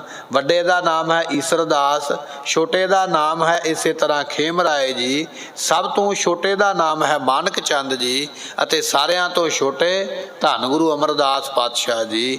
ਮਹਾਰਾਜ ਕਹਿਣ ਲੱਗੇ ਬਚਨ ਇਹ ਹੈ ਮੇਰੇ ਸਿੱਖ ਸੁਣੋ ਪੁੱਤ ਭਾਈਓ। ਇਹ ਮੇਰੇ ਦੋ ਪੁੱਤਰੋ ਬਾਬਾ ਮੋਹਨ ਤੇ ਬਾਬਾ ਮੋਹਰੀ ਜੀ, ਤੁਸੀਂ ਵੀ ਬਚਨ ਸੁਣਨਾ ਕਰੋ। ਭਾਈ ਹੋ ਜਿਹੜੇ ਮੇਰੇ ਚਾਰ ਭਰਾ ਨੇ ਸਾਡੇ ਸਣੇ, ਸਾਡੇ ਤੋਂ ਬਿਨਾਂ ਜਿਹੜੇ ਤਿੰਨ ਭਰਾ ਹਨ, ਤੁਸੀਂ ਵੀ ਸਾਡਾ ਇਹ ਬਚਨ ਸੁਣਨਾ ਕਰੋ। ਮੇਰੇ ਹਰ ਭਾਣਾ ਆਓ ਮੈਂ ਪਾਸ ਜਿਓ। ਇਹ ਸਾਨੂੰ ਅਕਾਲ ਪੁਰਖ ਦਾ ਭਾਣਾ ਹੈ, ਹੁਕਮ ਹੈ। ਸਾਨੂੰ ਪਰਮੇਸ਼ਰ ਨੇ ਹੁਕਮ ਕੀਤਾ ਵੀ ਆ ਜਾਓ ਗੁਰੂ ਅਮਰਦਾਸ ਪਾਤਸ਼ਾਹ ਜੀ, ਹੁਣ ਸਰੀਰ ਛੱਡ ਕੇ ਸਾਡੇ ਕੋਲ ਆ ਜਾਓ। ਇਹ ਭਾਣਾ ਹੈ ਭਾਈ, ਅਸੀਂ ਉਹਦੇ ਭਾਣੇ ਵਿੱਚ ਇਹ ਸਰੀਰ ਛੱਡ ਕੇ ਜਾਣ ਲੱਗੇ ਹਾਂ। ਹਰ ਭਾਣਾ ਗੁਰ ਭਾਇਆ। ਸਤਿਗੁਰੂ ਪਾਤਸ਼ਾਹ ਕਹਿਣ ਲੱਗੇ ਸਾਨੂੰ ਹਰੀ ਪਰਮੇਸ਼ਰ ਦਾ ਭਾਣਾ ਮੰਨਣਾ ਪਾਇਆ ਹੈ, ਚੰਗਾ ਲੱਗਾ ਹੈ। ਹੁਣ ਤੁਸੀਂ ਸਾਨੂੰ ਕਿਉਂ ਰੋਕਦੇ ਪਏ ਹੋ? ਭਰਾਵਾਂ ਨੇ ਪੁੱਤਰਾਂ ਨੇ ਸੰਗਤ ਨੇ ਬੇਨਤੀ ਕੀਤੀ ਨਾ ਮਹਾਰਾਜ ਕੁਝ ਸਮਾਂ ਰਹਿ ਪਵੋ, ਅਜੇ ਸਰੀਰ ਨਾ ਛੱਡਣਾ ਕਰੋ। ਸਤਿਗੁਰੂ ਕਹਿਣ ਲੱਗੇ ਨਹੀਂ, ਸੋ ਬਚਨ ਇਹ ਹੈ ਹਰ ਭਾਣਾ ਗੁਰ ਭਾਇਆ। ਗੁਰੂ ਸਾਹਿਬ ਜੀਆਂ ਨੂੰ ਪਰਮੇਸ਼ਰ ਦਾ ਭਾਣਾ ਹੁਕਮ ਜਿਹੜਾ ਹੈ ਸਰੀਰ ਛੱਡ ਕੇ ਜਾਣ ਦਾ, ਉਹ ਪਾਇਆ ਕਹੀਏ ਚੰਗਾ ਲੱਗਾ ਹੈ। ਮੇਰਾ ਹਰ ਪ੍ਰਭ ਕਰੈ ਸਵਾਸ ਜਿਓ। ਤੇ ਜਿਸ ਵੇਲੇ ਅਸੀਂ ਸਰੀਰ ਛੱਡ ਕੇ ਜਾਵਾਂਗੇ, ਉਹ ਮੇਰਾ ਜਿਹੜਾ ਹਰ ਪ੍ਰਭ ਹੈ ਨਾ, ਉਹ ਸਾਨੂੰ ਸਾਬਾਸ ਕਹੇਗਾ, ਸਾਨੂੰ ਧਨਤਾ ਯੋਗ ਬਣਾ ਦੇਵੇਗਾ। ਅੱਜ ਸਾਡੇ ਧਨਤਾ ਯੋਗ ਬਣਨ ਦਾ ਸਮਾਂ ਆਇਆ ਹੈ। ਜੋ ਅਸੀਂ ਇਹ ਸਰੀਰ ਛੱਡ ਕੇ ਅਕਾਲ ਪੁਰਖ ਦੇ ਵਿੱਚ ਮਿਲਣ ਲੱਗੇ ਹਾਂ, ਇਹ ਉਹਦੇ ਭਾਣੇ ਵਿੱਚ ਸਾਨੂੰ ਦਾਤ ਮਿਲਣ ਲੱਗੀ ਹੈ। ਅਸੀਂ ਹੁਣ ਸਰੀਰ ਛੱਡ ਕੇ ਮਿਲਾਂਗੇ, ਉਹ ਪਰਮਾਤਮਾ ਸਾਨੂੰ ਧਨਤਾ ਯੋਗ ਕਰਨ ਲੱਗਾ ਹੈ, ਆਪਣੇ ਵਿੱਚ ਆ ਭੇਦ ਕਰਨ ਲੱਗਾ ਹੈ। ਭਗਤ ਸਤਿਗੁਰ ਪੁਰਖ ਸੋਈ। ਉਸ ਵੇਲੇ ਫਿਰ ਸੰਗਤਾਂ ਨੇ ਬੇਨਤੀ ਕੀਤੀ ਮਹਾਰਾਜ ਚਲੋ ਠੀਕ ਹੈ, ਆਪ ਜੀ ਭਾਣੇ ਵਿੱਚ ਜਾਣਾ ਚਾਹੁੰਦੇ ਹੋ, ਪਰ ਕੁਝ ਸਮਾਂ ਰਹਿ ਪਵੋ, ਇੱਕ ਦੋ ਦਿਨ ਹੀ ਰਹਿ ਪਵੋ ਮਹਾਰਾਜ, ਜ਼ਿਆਦਾ ਤੇ ਨਹੀਂ, ਇੱਕ ਦੋ ਦਿਨ ਤੇ ਹੋਰ ਦਰਸ਼ਨ ਬਖਸ਼ਿਸ਼ ਕਰੋ। ਸਤਿਗੁਰੂ ਫਿਰ ਕਹਿਣ ਲੱਗੇ, ਗੁਰੂ ਅਮਰਦਾਸ ਪਾਤਸ਼ਾਹ ਫਰਮਾਉਂਦੇ ਕਹਿਣ ਲੱਗੇ ਭਾਈ ਬਚਨ ਇਹ ਹੈ ਜੋ ਅਸੀਂ ਆਪ ਜੀ ਦੇ ਨਾਲ ਕਰਦੇ ਹਾਂ, ਭਗਤ ਸਤਿਗੁਰ ਪੁਰਖ ਸੋਈ। ਸੋ ਸਤਿਗੁਰੂ ਵੀ ਉਹ ਹੈ, ਭਗਤ ਵੀ ਉਸੇ ਨੂੰ ਕਿਹਾ ਜਾਂਦਾ ਹੈ, ਅਤੇ ਪੂਰਨ ਪੁਰਖ ਵੀ ਉਸੇ ਨੂੰ ਹੀ ਕਿਹਾ ਜਾਂਦਾ ਹੈ। ਮਹਾਰਾਜ ਕਿਹਨੂੰ ਕਿਹਾ ਜਾਂਦਾ ਹੈ? ਤੇ ਸਤਿਗੁਰੂ ਫਰਮਾਉਂਦੇ ਹਨ ਜਿਸ ਹਰ ਪ੍ਰਭ ਭਾਣਾ ਭਾਵੈ। ਜਿਨ੍ਹਾਂ ਨੂੰ ਪਰਮਾਤਮਾ ਦਾ ਭਾਣਾ ਮੰਨਣਾ ਚੰਗਾ ਲੱਗੇ। ਭਗਤ ਵੀ ਉਹੀ ਹੈ, ਜਿਹਨੇ ਭਾਣਾ ਹੀ ਨਹੀਂ ਮੰਨਿਆ ਉਹ ਭਗਤ ਕਾਹਦਾ ਹੋਇਆ? ਜਦੋਂ ਸਿੱਖਾਂ ਨੇ ਵਾਰ-ਵਾਰ ਆਖਿਆ ਨਾ ਮਹਾਰਾਜ ਆਪ ਜੀ ਸਰੀਰ ਛੱਡ ਕੇ ਰਹਿ ਪਵੋ ਸਾਡੇ ਕੋਲ ਕੁਝ ਸਮਾਂ, ਸਤਿਗੁਰੂ ਕਹਿਣ ਲੱਗੇ ਭਗਤ ਸੋਈ। ਭਗਤ ਵੀ ਉਹ ਹੈ, ਪੂਰਨ ਪੁਰਖ ਵੀ ਉਹ ਹੈ, ਸਤਿਗੁਰੂ ਵੀ ਉਹ ਹੈ। ਮਹਾਰਾਜ ਕੌਣ ਹੈ? ਜਿਸ ਹਰ ਪ੍ਰਭ ਭਾਣਾ ਭਾਵੇ, ਜਿਹਨੂੰ ਪਰਮਾਤਮਾ ਦਾ ਭਾਣਾ ਚੰਗਾ ਲੱਗਦਾ ਹੈ। ਜਿਹਨੂੰ ਭਾਣਾ ਨਹੀਂ ਨਾ ਚੰਗਾ ਲੱਗਾ, ਨਾ ਉਹ ਭਗਤ ਹੈ, ਨਾ ਉਹ ਗੁਰੂ ਹੈ, ਨਾ ਉਸ ਨੂੰ ਪੂਰਨ ਪੁਰਖ ਕਿਹਾ ਜਾ ਸਕਦਾ ਹੈ। ਉਹ ਕੁਝ ਵੀ ਨਹੀਂ ਹੈ। ਅਸਲ ਵਿੱਚ ਉਹ ਸਫਲਾ ਹੈ ਜਿਹਨੂੰ ਉਸ ਦਾ ਭਾਣਾ ਚੰਗਾ ਲੱਗਦਾ ਹੈ। ਆਨੰਦ ਅਨਹਦ ਵੱਜੇ ਵਾਜੇ। ਸਤਿਗੁਰੂ ਪਾਤਸ਼ਾਹ ਜੀ ਹੁਣ ਭਾਣਾ ਮੰਨਣ ਦੀਆਂ ਬਖਸ਼ਿਸ਼ਾਂ ਕਿਹੜੀਆਂ ਹੁੰਦੀਆਂ ਉਹ ਦੱਸਦੇ ਪਏ। ਆਨੰਦ ਅਨਹਦ ਵੱਜੇ ਵਾਜੇ, ਜਿਹੜੇ ਭਾਣਾ ਮੰਨਣ ਵਾਲੇ ਨੇ ਉਹਨਾਂ ਦੇ ਉੱਪਰ ਕਿਰਪਾ ਇਹ ਹੁੰਦੀ ਹੈ, ਆਨੰਦ ਦੇ ਅਨਹਦ ਇੱਕ ਰਸ ਵਾਜੇ ਜਿਹੜੇ ਵੱਜਣ ਲੱਗ ਪੈਂਦੇ, ਐਸੀਆਂ ਦਾਤਾਂ ਮਿਲਦੀਆਂ ਹਨ। ਹਰਿ ਆਪ ਗਲ ਮਿਲਾਵੇ। ਤੇ ਫਿਰ ਪਰਮਾਤਮਾ ਆਪ ਗਲ ਨਾਲ ਮਿਲਾ ਲੈਂਦਾ ਹੈ। ਐਸੀ ਦਾਤ ਮਿਲੀ ਨਾ ਜਿਹਨੇ ਭਾਣਾ ਮੰਨਿਆ ਉਹਨੂੰ ਪਰਮੇਸ਼ਰ ਆਪ ਆਪਣੇ ਗਲ ਦੇ ਨਾਲ ਲਾ ਲੈਂਦਾ ਹੈ, ਬਖਸ਼ਿਸ਼ਾਂ ਕਰ ਦਿੰਦੇ ਹਨ।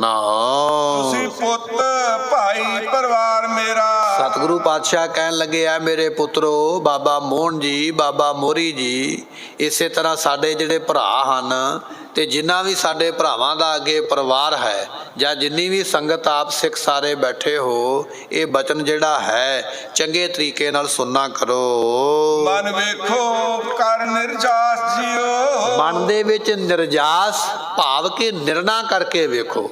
ਪੁੱਤਰਾਂ ਨੂੰ ਵੀ ਆਖਿਆ ਪੁੱਤਰੋ ਨਿਰਣਾ ਕਰੋ ਇਸ ਗੱਲ ਦਾ, ਭਰਾਵਾਂ ਨੂੰ ਵੀ ਆਖਿਆ ਕਹਿਣ ਲੱਗੇ ਨਿਰਣਾ ਕਰੋ। ਸੰਗਤ ਵਿੱਚ ਵੀ ਸਿਆਣੇ ਸਿਆਣੇ ਸਿੱਖ ਬੈਠੇ, ਮਹਾਰਾਜ ਗੁਰੂ ਅਮਰਦਾਸ ਪਾਤਸ਼ਾਹ ਕਹਿਣ ਲੱਗੇ ਭਾਈ ਤੁਸੀਂ ਵੀ ਨਿਰਣਾ ਕਰੋ ਸਾਰੇ ਜਾਣੇ। ਪੁੱਛਿਆ ਮਹਾਰਾਜ ਕਾਹਦਾ ਨਿਰਣਾ ਕਰੀਏ?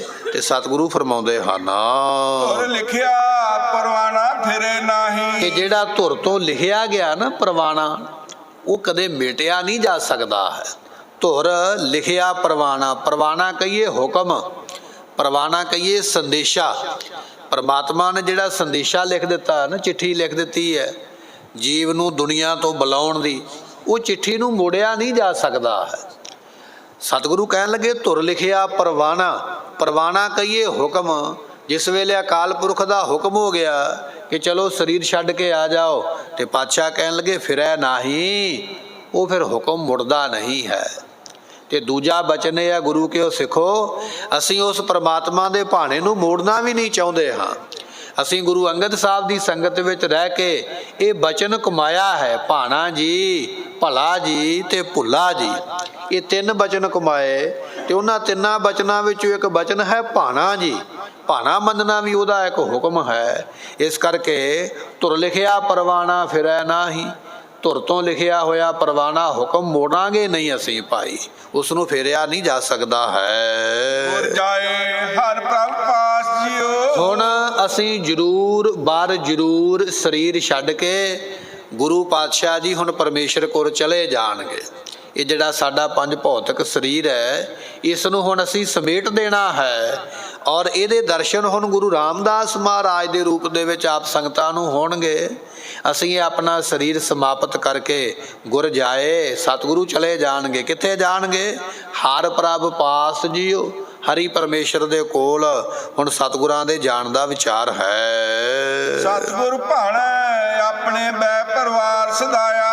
ਸਤਿਗੁਰ ਭਾਣੇ ਆਪਣੇ ਗੁਰੂ ਅਮਰਦਾਸ ਪਾਤਸ਼ਾਹ ਮਹਾਰਾਜ ਸਾਹਿਬ ਜੀਆਂ ਨੇ ਬੈਠ ਕੇ ਆਪਣੇ ਭਾਣੇ ਦੇ ਵਿੱਚ ਹੁਕਮ ਦੇ ਵਿੱਚ ਫਿਰ ਬਖਸ਼ਿਸ਼ ਕੀਤੀ ਹੈ। ਪਰਿਵਾਰ ਸਦਾਇਆ, ਆਪਣੇ ਸਾਰੇ ਪਰਿਵਾਰ ਨੂੰ ਸੱਦ ਲਿਆ। ਮਹਾਰਾਜ ਬੈਠ ਗਏ, ਹੁਣ ਜਾਣ ਦਾ ਸਮਾਂ ਆ ਗਿਆ ਨਾ। ਬਾਬਾ ਸੁੰਦਰ ਜੀ ਉਹ ਸਾਰਾ ਵਾਕਿਆ ਸੁਣਾਉਂਦੇ ਪਏ ਵੀ ਮਹਾਰਾਜ ਨੇ ਕਿਵੇਂ ਕਿਵੇਂ ਸਰੀਰ ਛੱਡਿਆ ਸੀ। ਗੁਰੂ ਅਰਜਨ ਦੇਵ ਪਾਤਸ਼ਾਹ ਦੀ ਉਮਰ ਉਸ ਵੇਲੇ 10-11 ਸਾਲ ਦੀ ਸੀ, ਤੇ ਬਾਬਾ ਸੁੰਦਰ ਜੀ ਉਸ ਵੇਲੇ ਕਹਿ ਲਈਏ ਵੀ ਆਪਾਂ 17-18 ਸਾਲ ਦੇ ਸਨ, ਜਵਾਨ ਸਨ। ਉਹਨਾਂ ਨੇ ਸਭ ਕੁਝ ਵੇਖਿਆ ਅੱਖਾਂ ਦੇ ਨਾਲ।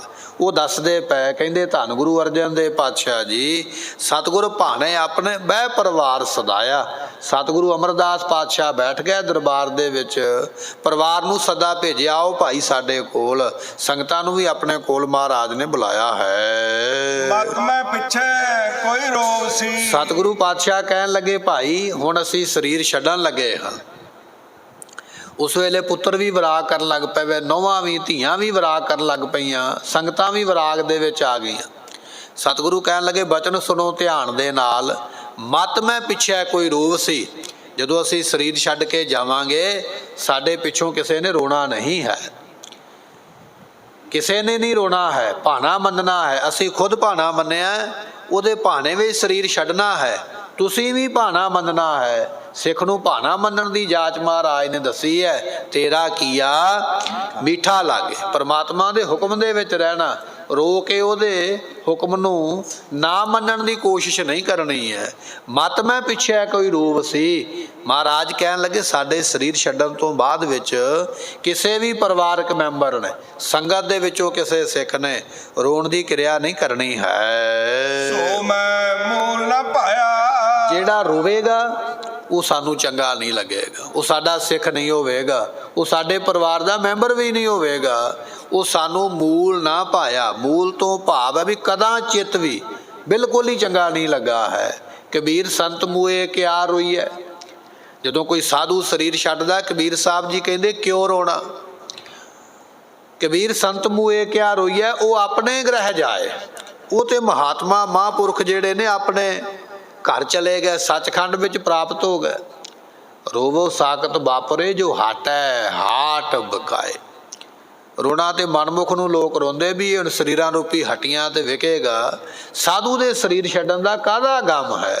ਮਹਾਰਾਜ ਕਹਿਣ ਲੱਗੇ ਮਤ ਮੈਂ ਪਿੱਛੇ ਕੋਈ ਰੂਪ ਸੀ, ਸੋ ਮੈਂ ਮੂਲ ਨਾ ਪਾਇਆ। ਜਿਹੜਾ ਸਾਡੇ ਪਿੱਛੋਂ ਰੋਵੇਗਾ ਉਹ ਸਾਨੂੰ ਬਿਲਕੁਲ ਚੰਗਾ ਨਹੀਂ ਲੱਗਣਾ ਹੈ।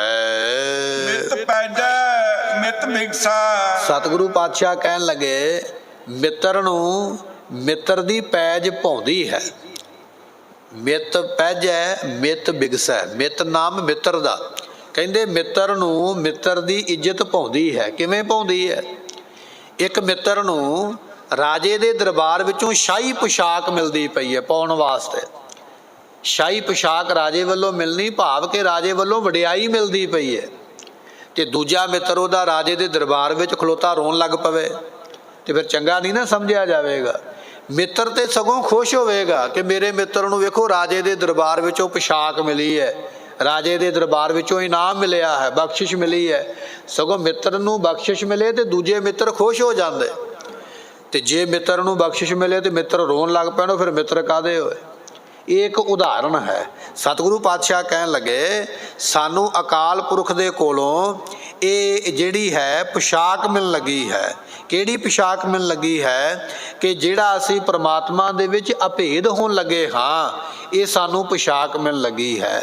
ਜਾਂ ਕਹਿ ਲਈਏ ਇਹ ਸਾਨੂੰ ਜਸ ਰੂਪੀ ਪੁਸ਼ਾਕ ਮਿਲਣ ਲੱਗੀ ਪ੍ਰਮਾਤਮਾ ਦੇ ਵੱਲੋਂ।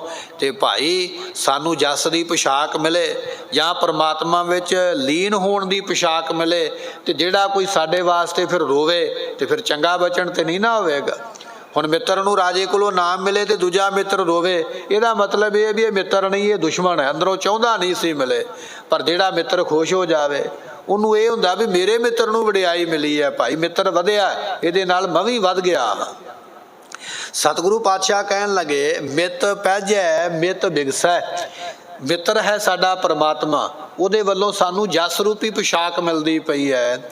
ਇਸੇ ਤਰ੍ਹਾਂ ਅਭੇਦਤਾ, ਪਰਮਾਤਮਾ ਵਿੱਚ ਅਭੇਦ ਲੀਨ ਹੋ ਜਾਣਾ, ਇਹ ਪੁਸ਼ਾਕ ਮਿਲਦੀ ਪਈ ਹੈ। ਮਿੱਤ ਬਿਗਸੈ, ਉਸ ਨੂੰ ਵੇਖ ਕੇ ਫਿਰ ਮਿੱਤਰਾਂ ਨੂੰ ਖੁਸ਼ ਹੋਣਾ ਚਾਹੀਦਾ ਹੈ। ਜਿਸ ਮਿੱਤ ਕੀ ਪੈਜ ਭਾਵੈ, ਜਿਨ੍ਹਾਂ ਨੂੰ ਆਪਣੇ ਮਿੱਤਰਾਂ ਦੀ ਇੱਜ਼ਤ ਭਾਉਂਦੀ ਹੈ, ਚੰਗੀ ਲੱਗਦੀ ਹੈ, ਉਹ ਭਾਈ ਗੁਰਮੁਖ ਚੜ੍ਹਦੀ ਕਲਾ ਵਾਲੇ।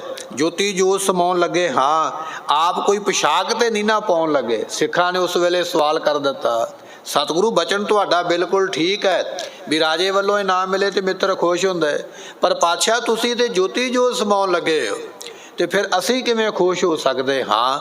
ਜਦੋਂ ਇਹ ਸਵਾਲ ਕੀਤਾ ਤੇ ਮਹਾਰਾਜ ਫਰਮਾਉਂਦੇ ਹਨ ਤੁਸੀਂ ਵਿਚਾਰ ਦੇਖੋ ਪੁੱਤ ਭਾਈ। ਇਸ ਕਰਕੇ ਹੈ ਪੁੱਤਰੋ, ਹੈ ਭਰਾਵੋ, ਹੈ ਗੁਰੂ ਕੀ ਸੰਗਤ, ਚੰਗੀ ਤਰ੍ਹਾਂ ਤੁਸੀਂ ਵਿਚਾਰ ਕਰੋ ਆਪਣੇ ਮਨ ਦੇ ਵਿੱਚ। ਵਿਚਾਰ ਕਰਕੇ ਨਿਰਣਾ ਕਰਕੇ ਫਿਰ ਵਿਖਣਾ ਕਰੋ। ਸਤਿਗੁਰੂ ਪਹਿਨਾਵੇ। ਸਤਿਗੁਰੂ ਪਾਤਸ਼ਾਹ ਕਹਿਣ ਲੱਗੇ ਹਰੀ ਨੇ ਸਤਿਗੁਰਾਂ ਨੂੰ ਭਾਵ ਕੇ ਸਾਨੂੰ ਜਸ ਰੂਪੀ ਪੁਸ਼ਾਕ ਪਹਿਨਾਈ ਹੈ। ਸਿੱਖਾਂ ਨੇ ਆਖਿਆ ਮਹਾਰਾਜ ਤੁਸੀਂ ਤੇ ਸਰੀਰ ਛੱਡਣ ਲੱਗੇ ਹੋ, ਪੁਸ਼ਾਕ ਕਿਹੜੀ ਪਾਉਣ ਲੱਗੇ ਹੋ? ਪੁਸ਼ਾਕ ਤੇ ਕੋਈ ਨਹੀਂ ਪਾ ਰਿਹਾ। ਸਤਿਗੁਰੂ ਕਹਿੰਦੇ ਜਦੋਂ ਵਿਚਾਰ ਕਰੋਗੇ ਫਿਰ ਤੁਹਾਨੂੰ ਇਹ ਪਤਾ ਲੱਗੇਗਾ ਅਕਾਲ ਪੁਰਖ ਜੀ ਸਾਨੂੰ ਜਸ ਰੂਪੀ ਪੁਸ਼ਾਕ ਹੁਣ ਬਖਸ਼ਿਸ਼ ਕਰਨ ਲੱਗੇ ਨੇ। ਆਪਣੇ ਵਿੱਚ ਅਭੇਦ ਕਰ ਲੈਣਾ, ਇਹ ਪੁਸ਼ਾਕ ਮਹਾਰਾਜ ਸਾਨੂੰ ਬਖਸ਼ਿਸ਼ ਕਰਨ ਲੱਗੇ ਹਨ। ਸਤਿਗੁਰੂ ਪ੍ਰਤੱਖ ਹੋਏ ਹੁੰਦੇ ਬੈਰਾਜ ਆਪ ਟਿਕਾਇਆ। ਤੁਸੀਂ ਵਿਚਾਰ ਦੇਖੋ ਪੁੱਤ ਭਾਈ, ਹਰ ਸਤਿਗੁਰੂ ਪਹਿਨਾਵੇ। ਜੋ ਹਰੀ ਪਰਮੇਸ਼ਰ ਹੈ ਉਹ ਸਤਿਗੁਰੂ ਅਮਰਦਾਸ ਪਾਤਸ਼ਾਹ ਜੀਆਂ ਨੂੰ ਜਸ ਰੂਪੀ ਪੁਸ਼ਾਕ ਜਿਹੜੀ ਹੈ ਉਹ ਪਹਿਨਾਉਂਦੇ ਪਏ, ਵਡਿਆਈ ਦੀ ਵਰਦੀ ਬਖਸ਼ਿਸ਼ ਕਰਦੇ ਪਏ, ਆਪਣੇ ਵਿੱਚ ਮਿਲਾਉਣ ਦੀ ਇਹ ਜਿਹੜੀ ਵਡਿਆਈ ਬਖਸ਼ਿਸ਼ ਕਰਦੇ ਹਨ। ਸਤਿਗੁਰੂ ਪ੍ਰਤੱਖ ਹੁੰਦਾ। ਸਤਿਗੁਰੂ ਗੁਰੂ ਅਮਰਦਾਸ ਮਹਾਰਾਜ ਸਾਹਿਬ ਜੀਆਂ ਦੇ ਪ੍ਰਤੱਖ ਹੁੰਦਿਆਂ ਭਾਵ ਕੇ ਬੈਠਿਆਂ ਹੋਇਆਂ, ਜਦੋਂ ਗੁਰੂ ਅਮਰਦਾਸ ਪਾਤਸ਼ਾਹ ਆਪ ਬੈਠੇ ਨਾ ਦਰਬਾਰ ਦੇ ਵਿੱਚ ਸਾਰੀ ਸੰਗਤ ਵਿੱਚ, ਉਸ ਵੇਲੇ ਫਿਰ ਬਖਸ਼ਿਸ਼ ਕਰਦੇ ਹਨ। ਮਹਾਰਾਜ ਆਪ ਟਿਕਾਇਆ। ਤੇ ਉਸ ਵੇਲੇ ਗੁਰਤਾ ਗੱਦੀ ਰੂਪੀ ਰਾਜ ਦੇ ਉੱਪਰ ਧੰਨ ਗੁਰੂ ਰਾਮਦਾਸ ਪਾਤਸ਼ਾਹ ਮਹਾਰਾਜ ਸਾਹਿਬ ਜੀ ਨੂੰ ਬਿਠਾ ਦਿੱਤਾ। ਧੰਨ ਧੰਨ ਰਾਮਦਾਸ ਗੁਰ ਜਿਨ ਸਿਰਿਆ ਤਿਨੈ ਸਵਾਰਿਆ। ਸਤਿਗੁਰੂ ਪਾਤਸ਼ਾਹ ਮਹਾਰਾਜ ਸਾਹਿਬ ਜੀ ਨੇ ਸਾਰੀ ਸੰਗਤ ਵਿੱਚ, ਸਾਰੇ ਪਰਿਵਾਰ ਵਿੱਚ ਬੈਠਿਆਂ ਹੋਇਆਂ ਬਚਨ ਆਖਿਆ। ਕਹਿਣ ਲੱਗੇ ਜਦੋਂ ਸਿੱਖਾਂ ਨੇ ਪੁੱਛਿਆ ਮਹਾਰਾਜ ਹੁਣ ਚੌਥੀ ਥਾਂ ਤੇ ਫਿਰ ਗੁਰੂ ਕੌਣ ਹੋਣਗੇ? ਆਪ ਜੀ ਸੱਚਖੰਡ ਨੂੰ ਚੱਲੇ ਹੋ। ਤੇ ਇਹ ਬਚਨ ਸੁਣ ਕੇ ਫਿਰ ਮਹਾਰਾਜ ਸਾਹਿਬ ਜੀਆਂ ਨੇ ਭਾਈ ਜੇਠਾ ਜੀ ਨੂੰ ਆਵਾਜ਼ ਮਾਰ ਕੇ ਗੁਰਤਾ ਗੱਦੀ ਦੇ ਉੱਪਰ ਟਿਕਾਇਆ। ਭਾਈ ਜੇਠਾ ਜੀ ਨੂੰ ਧੰਨ ਗੁਰੂ ਰਾਮਦਾਸ ਮਹਾਰਾਜ ਦੇ ਨਾਮ ਦੇ ਨਾਲ ਆਪਾਂ ਜਾਣਦੇ। ਸੋ ਉਸ ਵੇਲੇ ਕਹਿਣ ਲੱਗੇ ਬਹਿਰਾਜ ਆਪ ਟਿਕਾਇਆ। ਗੁਰੂ ਰਾਮਦਾਸ ਪਾਤਸ਼ਾਹ ਜੀਆਂ ਨੂੰ ਗੁਰਤਾ ਗੱਦੀ ਰੂਪੀ ਸਿੰਘਾਸਣ ਦੇ ਉੱਪਰ, ਇਹ ਗੁਰਤਾ ਗੱਦੀ ਰੂਪੀ ਰਾਜ ਦੇ ਉੱਪਰ ਆਪ ਟਿਕਾ ਕੇ ਗਏ ਮਹਾਰਾਜ ਜੀ, ਆਪ ਬਿਠਾਇਆ। ਕਹਿਣ ਲੱਗੇ ਬੈਠੋ, ਤੁਸੀਂ ਗੁਰਤਾ ਗੱਦੀ ਨੂੰ ਸਾਂਭਣਾ ਕਰੋ। ਸਭ ਸਿੱਖ ਬੰਦਪ ਪੁੱਤ ਭਾਈ ਰਾਮਦਾਸ ਪੈਰੀ ਪਾਇਆ। ਸਤਿਗੁਰੂ ਪਾਤਸ਼ਾਹ ਨੇ ਫਿਰ ਅਖੀਰ ਬਚਨ ਇਹ ਕੀਤਾ, ਕਹਿਣ ਲੱਗੇ ਉਠੋ ਭਾਈ ਸਾਰੇ ਜਾਣੇ, ਗੁਰੂ ਰਾਮਦਾਸ ਪਾਤਸ਼ਾਹ ਮਹਾਰਾਜ ਦੇ ਚਰਨਾਂ ਤੇ ਮੱਥਾ ਟੇਕੋ। ਇਹ ਬਚਨ ਸੁਣ ਕੇ ਮਹਾਰਾਜ ਸਾਹਿਬ ਜੀਆਂ ਦੇ ਪਰਿਵਾਰ ਦੇ ਕੁਝ ਮੈਂਬਰ ਜਿਹੜੇ ਸਨ ਉਹ ਹੰਕਾਰ ਕਰਕੇ ਉਸ ਵੇਲੇ ਹਟ ਗਿਆ, ਕਹਿਣ ਲੱਗੇ ਨਹੀਂ ਅਸੀਂ ਨਹੀਂ ਮੱਥਾ ਟੇਕਾਂਗੇ। ਤੇ ਗੁਰੂ ਅਮਰਦਾਸ ਪਾਤਸ਼ਾਹ ਦੇ ਮੁਖੋਂ ਬਚਨ ਨਿਕਲ ਗਿਆ, ਕਹਿਣ ਲੱਗੇ ਤੁਸੀਂ ਸਾਰੇ ਜਾਣੇ ਆਫਰ ਗਏ ਹੋ, ਅੱਜ ਬਚਨ ਨਹੀਂ ਨਾ ਮੰਨਿਆ, ਇਹ ਅਫਰੇਵਾ ਤੁਹਾਡਾ ਬਣਿਆ ਹੀ ਰਹੇਗਾ। ਇਹ ਅਫਰੇਵਾ ਤੁਹਾਡਾ ਉਦੋਂ ਖਤਮ ਹੋਵੇਗਾ ਜਦੋਂ ਤੁਸੀਂ ਇਹਨਾਂ ਦੇ ਚਰਨਾਂ ਤੇ ਮੱਥਾ ਟੇਕੋਗੇ। ਭਾਵੇਂ ਅੱਜ ਮੱਥਾ ਟੇਕ ਲਓ, ਭਾਵੇਂ ਸਾਲ ਬਾਅਦ ਟੇਕ ਲਿਓ, ਭਾਵੇਂ 10-15 ਸਾਲ ਬਾਅਦ ਟੇਕ ਲਿਓ, ਇਹ ਅਫਰੇਵੇਂ ਦੀ ਬਿਮਾਰੀ ਉਦੋਂ ਦੂਰ ਹੋਵੇਗੀ ਜਦੋਂ ਤੁਸੀਂ ਇਹਨਾਂ ਦੇ ਚਰਨਾਂ ਦੇ ਨਾਲ ਲੱਗੋਗੇ। ਇਹ ਬਚਨ ਗੁਰੂ ਅਮਰਦਾਸ ਪਾਤਸ਼ਾਹ ਨੇ ਬਖਸ਼ਿਸ਼ ਕੀਤੇ। ਇਹ ਬਚਨ ਸੁਣ ਕੇ ਸਾਰੀ ਸੰਗਤ ਵਿੱਚੋਂ ਸਭ ਤੋਂ ਪਹਿਲਾਂ ਬਾਬਾ ਮੋਹਰੀ ਜੀ ਉੱਠੇ, ਮਹਾਰਾਜ ਸਾਹਿਬ ਜੀ ਮੇਰੇ ਤੇ ਕਿਰਪਾ ਕਰੋ, ਮੈਂ ਬਚਨ ਮੰਨਣ ਵਾਸਤੇ ਤਿਆਰ ਹਾਂ। ਸਭ ਤੋਂ ਪਹਿਲਾਂ ਗੁਰੂ ਅਮਰਦਾਸ ਮਹਾਰਾਜ ਜੀਆਂ ਦੇ ਛੋਟੇ ਪੁੱਤਰ ਬਾਬਾ ਮੋਹਰੀ ਜੀਆਂ ਨੇ ਗੁਰੂ ਰਾਮਦਾਸ ਪਾਤਸ਼ਾਹ ਦੇ ਚਰਨਾਂ ਤੇ ਮੱਥਾ ਟੇਕਿਆ। ਉਮਰਾਂ ਦੇ ਵਿੱਚ ਵੱਡੇ ਨੇ ਬਾਬਾ ਮੋਹਰੀ ਜੀ ਗੁਰੂ ਰਾਮਦਾਸ ਪਾਤਸ਼ਾਹ ਤੋਂ, ਰਿਸ਼ਤੇਦਾਰੀ ਵਿੱਚ ਵੀ ਵੱਡੇ ਨੇ, ਰਿਸ਼ਤੇਦਾਰੀ ਵਿੱਚ ਵੀ ਬਾਬਾ ਮੋਹਰੀ ਜੀ ਵੱਡੇ ਗੁਰੂ ਰਾਮਦਾਸ ਪਾਤਸ਼ਾਹ ਤੋਂ, ਪਰ ਫਿਰ ਵੀ ਇਸ ਗੱਲ ਦਾ ਮਾਣ ਨਹੀਂ ਕੀਤਾ ਵੀ ਮੈਂ ਵੱਡਾ ਹਾਂ, ਉਮਰ ਵਿੱਚ ਵੱਡਾ, ਰਿਸ਼ਤੇਦਾਰੀ ਵਿੱਚ ਵੱਡਾ ਨਹੀਂ। ਸਾਰੇ ਮਾਨ ਨੂੰ ਪਰੇ ਕਰਕੇ ਸਭ ਤੋਂ ਪਹਿਲਾਂ ਬਾਬਾ ਮੋਹਰੀ ਜੀ ਨੇ ਮੱਥਾ ਟੇਕਿਆ, ਬਾਬਾ ਬੁੱਢਾ ਸਾਹਿਬ ਜੀ ਨੇ ਮੱਥਾ ਟੇਕਿਆ, ਫਿਰ ਸਾਰੀਆਂ ਸੰਗਤਾਂ ਨੇ ਮੱਥਾ ਟੇਕਿਆ। ਪਰ ਕੁਝ ਪਰਿਵਾਰ ਦੇ ਮੈਂਬਰ ਇਹੋ ਜਿਹੇ ਵੀ ਸਨ ਜਿਨ੍ਹਾਂ ਨੇ ਬਚਨ ਨਹੀਂ ਮੰਨਿਆ, ਕਹਿਣ ਲੱਗੇ ਅਸੀਂ ਨਹੀਂ ਟੇਕਾਂਗੇ। ਪਾਤਸ਼ਾਹ ਕਹਿਣ ਲੱਗੇ ਕੋਈ ਗੱਲ ਨਹੀਂ, ਨਾ ਟੇਕੋ ਭਾਈ, ਪਰ ਇੱਕ ਸਮਾਂ ਆਵੇਗਾ ਤੁਹਾਨੂੰ ਵੀ ਮੱਥਾ ਟੇਕਣਾ ਹੀ ਪਵੇਗਾ, ਨਹੀਂ ਤੇ ਤੁਸੀਂ ਆਫਰੇ ਹੋਏ ਹੋ, ਇਹ ਅਫਰੇਵੇਂ ਦੀ ਬਿਮਾਰੀ ਤੁਹਾਡੀ ਜਾਏਗੀ ਨਹੀਂ। ਇਹ ਬਚਨ ਪਾਤਸ਼ਾਹ ਨੇ ਆਖੇ, ਕਹਿਣ ਲੱਗੇ ਸਭ ਸਿੱਖ ਬੰਦਪ ਪੁੱਤ ਭਾਈ, ਸਾਰੇ ਸਿੱਖ ਬੰਦਪ ਕਹੀਏ ਰਿਸ਼ਤੇਦਾਰ, ਪੁੱਤਰ ਮਹਾਰਾਜ ਸਾਹਿਬ ਜੀਆਂ ਦੇ, ਤੇ ਜਿਹੜੇ ਭਾਈ ਕਹੀਏ ਭਰਾ ਹਨ, ਉਹਨਾਂ ਸਾਰਿਆਂ ਨੂੰ ਫਿਰ ਹੁਕਮ ਕੀਤਾ ਹੈ ਰਾਮਦਾਸ ਪੈਰੀ ਪਾਇਆ। ਧੰਨ ਗੁਰੂ ਰਾਮਦਾਸ ਪਾਤਸ਼ਾਹ ਮਹਾਰਾਜ ਸਾਹਿਬ ਜੀ ਤਿੰਨਾਂ ਦੇ ਚਰਨਾਂ ਤੇ ਪਾ ਦਿੱਤਾ। ਸੰਗਤ ਨੂੰ ਆਖਿਆ ਗੁਰੂ ਕੀ ਸੰਗਤ, ਅੱਜ ਤੋਂ ਬਾਅਦ ਚੌਥੀ ਥਾਂ ਤੇ ਇਹ ਗੁਰੂ ਨੇ, ਇਹਨਾਂ ਦਾ ਬਚਨ ਮੰਨਣਾ, ਇਹਨਾਂ ਨੂੰ ਮੱਥਾ ਟੇਕਣਾ, ਇਹਨਾਂ ਦੇ ਹੁਕਮ ਦੇ ਵਿੱਚ ਰਹਿਣਾ, ਤੁਹਾਨੂੰ ਸਾਰੀਆਂ ਦਾਤਾਂ ਇਹਨਾਂ ਦੇ ਕੋਲੋਂ ਪ੍ਰਾਪਤ ਹੋਣਗੀਆਂ। ਇਹ ਬਚਨ ਗੁਰੂ ਅਮਰਦਾਸ ਪਾਤਸ਼ਾਹ ਨੇ ਬਖਸ਼ੇ। ਇਹ ਸਾਰੀ ਜਿਹੜੀ ਕਥਾ ਹੈ ਇਹ ਬਾਬਾ ਸੁੰਦਰ ਜੀ ਜਿਹੜੇ ਹਨ ਗੁਰੂ ਅਮਰਦਾਸ ਪਾਤਸ਼ਾਹ ਦੇ ਪੜਪੋਤਰੇ ਔਰ ਬਾਬਾ ਮੋਹਰੀ ਜੀਆਂ ਦੇ ਜਿਹੜੇ ਪੋਤਰੇ ਨੇ, ਉਹ ਗੁਰੂ ਅਰਜਨ ਦੇਵ ਪਾਤਸ਼ਾਹ ਨੂੰ ਸੁਣਾਉਂਦੇ ਪਏ ਵੀ ਇਸ ਤਰ੍ਹਾਂ ਮਹਾਰਾਜ ਨੇ ਗੁਰਤਾ ਗੱਦੀ ਦਿੱਤੀ, ਇਸ ਤਰ੍ਹਾਂ ਬਚਨ ਕੀਤੇ ਔਰ ਆਪਣੇ ਸਰੀਰ ਛੱਡਣ ਬਾਰੇ ਸੰਗਤ ਨੂੰ ਦੱਸਿਆ। ਮਹਾਰਾਜ ਅੱਗੇ ਹੋਰ ਕਿਹੜੇ ਬਚਨ ਕਰਦੇ ਉਹ ਆਪਾਂ ਕੱਲ ਦੇ ਦੀਵਾਨ ਵਿੱਚ ਫਿਰ ਸਰਵਣ ਕਰਾਂਗੇ। ਸਮੇਂ ਦੀ ਸਮਾਪਤੀ, ਭੁੱਲਾਂ ਦੀ ਮੁਆਫੀ ਦਿਓ ਸੱਜਣ ਅਸੀਸੜੀਆਂ, ਸਾਹਿਬ ਸਿਓ ਮੇਲ। ਸਤਿਗੁਰੂ ਪਰਤਕ ਹੁੰਦੇ ਬੈਰਾਜ ਆਪ ਟਿਕਾਇਆ, ਸਭ ਸਿੱਖ ਬੰਦਪ ਪੁੱਤ ਭਾਈ ਰਾਮਦਾਸ ਪੈਰੀ ਪਾਇਆ। ਵਾਹਿਗੁਰੂ ਜੀ ਕਾ ਖਾਲਸਾ, ਵਾਹਿਗੁਰੂ ਜੀ ਕੀ ਫਤਿਹ।